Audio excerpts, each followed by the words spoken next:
Restituer les résultats d'audience tenus avec le COSLEPI, le ministère des Finances et la Sénat au sujet des divergences majeures qui font l'actualité et qui risquent de porter un coup à la tenue à bonne date des prochains scrutins. C'est l'objectif de la conférence de presse initiée par 6 organisations de la société civile, notamment ALCRE, CNP, PASSIB, Rifonga, WANEP et Social Watch Bénin, au Codiam dans la matinée de ce jeudi 9 avril 2015.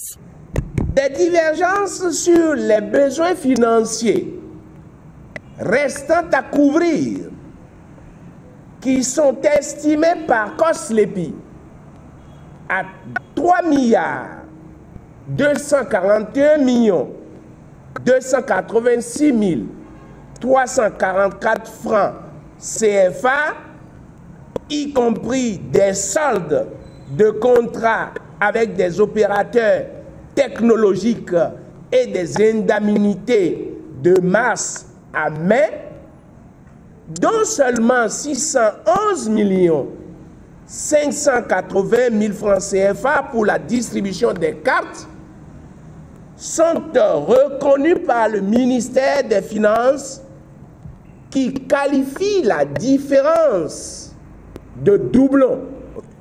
Mesdames et messieurs, il est observé aussi que dans le présent cas, des déficits de dialogue entre les acteurs ont été observés malgré le comité de suivi en place et qui se réunit par quinzaine. L'indisponibilité des cartes d'électeurs, la menace d'agents mécontents de boycotter le reste du processus suscite des craintes au sein des organisations de la société civile. Il y a le report des élections, aussi bien législatives, municipales, communales et locales.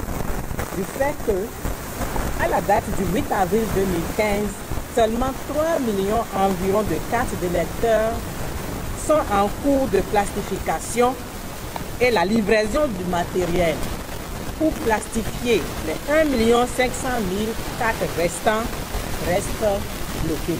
Il y a aussi des perturbations majeures du processus devant conduire à la distribution des cartes d'électeurs du fait des impayés des émoluments aux agents et des factures des prestataires du COSLEPI.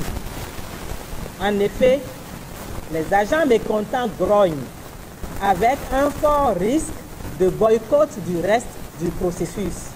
La perte ou l'altération à tout moment de nos données personnelles qui sont dans les fichiers. Face à toutes ces craintes, les organisations de la société civile se posent l'épineuse question de la tenue ou non des élections le 26 avril prochain.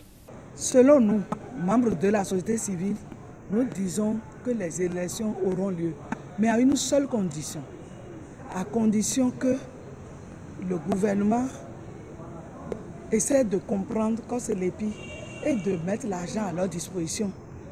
Et après, l'audit nous dira si l'argent a été bien géré ou non, auquel cas ils en répondront. Vivement que les organisations de la société civile soient entendues et que le bras de fer entre le COSLEPI et le ministère des Finances connaisse enfin son épilogue.